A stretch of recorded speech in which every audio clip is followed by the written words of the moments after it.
Hi, everyone, and welcome to your Connects You launch for week 10. The topic for this week is the habits of success, and we're going to talk about that second tier of the social awareness and interpersonal skills. So just to recap, what are the habits of success? Those are the skills that we exhibit every day to drive our individual success. So they are self-management and the ability to collaborate with others. So we are going to be looking at this middle tier, the social awareness and interpersonal, and those are broken up in 4 categories. There's social awareness, which is recognizing the feelings and perspectives of other people. Cultural competence, which is recognizing the individual and group similarities and differences. And effective communication, which is using communication and social skills to effectively interact with others.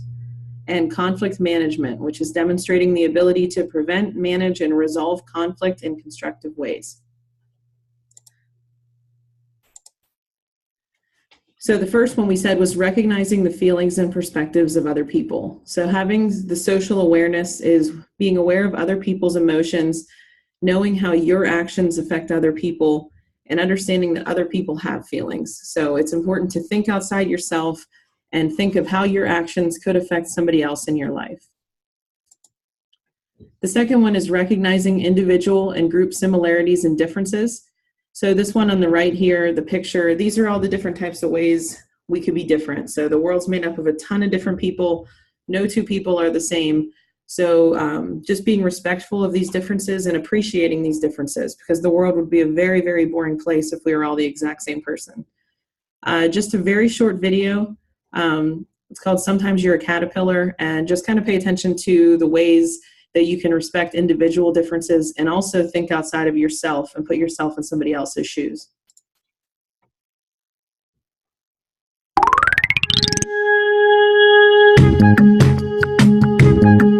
In the garden, there's a caterpillar and a snail, and they're basically best friends. They hang out 24/7. They do dinner, movie nights, crafts. Oh, and they're like really into cosplay on top of like whatever else caterpillars and snails do, like eat leaves or something. Anyways, one day they're on their way to a party that's right outside the garden, and they have to go through the fence to get there.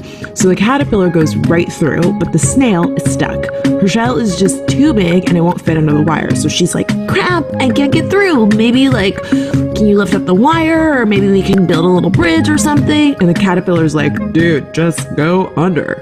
But she can't. There's just no way that the shell is gonna fit. And the caterpillar's like, go under, come on, we're gonna be late and I'm trying to hook up with that super cute ladybug. But it's not happening. The shell will not fit under the wire, and at this point, Snail's getting kind of frustrated because it's not like she doesn't want to go to the party, but for some reason, Caterpillar just isn't getting it. Yeah, it's not that easy for me. I just can't crawl under the fence like you can, so I would really appreciate your help here. Maybe we can like go a different way, and this just like sets the Caterpillar off. What the heck? Just because I can crawl under stuff doesn't mean that I have it easy. Do you even know what it's like to have 16 feet? You don't, because finding shoes is a complete nightmare. Whoa, I'm not saying you have it easy. I'm just saying I can't go under the fence because of my shell. That's it. I have a shell and you don't, and there's some stuff that's easier for you that's harder for me. Just like I don't know jack about finding shoes because I don't have feet. Caterpillar thinks about this for a second and realizes the snail is right. I mean, he's never had to think about shells or slimy trails, and that's a privilege that the snail has never had because she has to think about that stuff all the time. That's part of being a snail. And it's kind of like that for everyone, right? I mean, we all have our own struggles and challenges, and some of them are small and some of them are huge and really unfair and beyond our control. And a lot of the time, it can be hard to see what someone else deals with because you've never been in their shoes or shell. Like maybe you're gay or trans, have a disability or different religion, or of course the obvious one, you're a member of a different race. I don't know what it's like to be you, and you don't know what it's like to be me.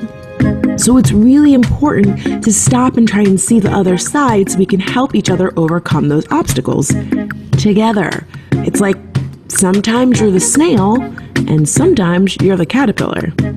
Oh yeah, okay, so then the snail and the caterpillar figured out that if they went to the other side of the garden, they could get through a little break in the fence. And while it took a little longer to get to the party, they did the trip together, which is what made it so great. So they got to the party, the caterpillar hooked up with the ladybug, Snail taught everyone how to do the wobble, and the party was everything. The end. This video was illustrated by the very talented and lovely Kat Black and written and narrated by yours. All right, so just a cute video, kind of to recap some of the habits of success, because you're recognizing the individual differences, how you differ from somebody else, but also having the social awareness to put yourself in somebody else's shoes and see how they live their life. So cute video, I liked it. The third one was using communication and social skills to interact effectively with others.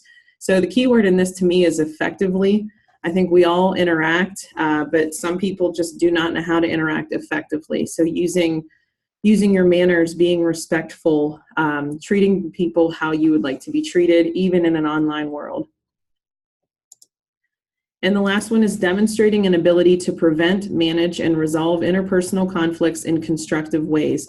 So this slide here is basically about thinking before you speak. So what does it mean to think? So this is an acronym.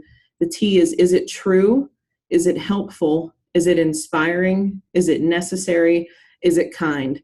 So there are people out there that are brutally honest and it comes off as very rude.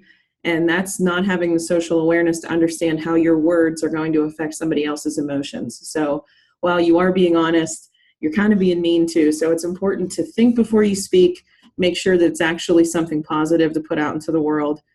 Because once it's out there, you can't take it back. So lastly, I don't really know what. All right, the reflection question for this week. In a private comment, you can respond to how should you behave in an online environment? So think about the habits of success, the social skills, avoiding conflict, different things like that to answer how should you behave in an online environment. All right, I'll talk to you guys next week.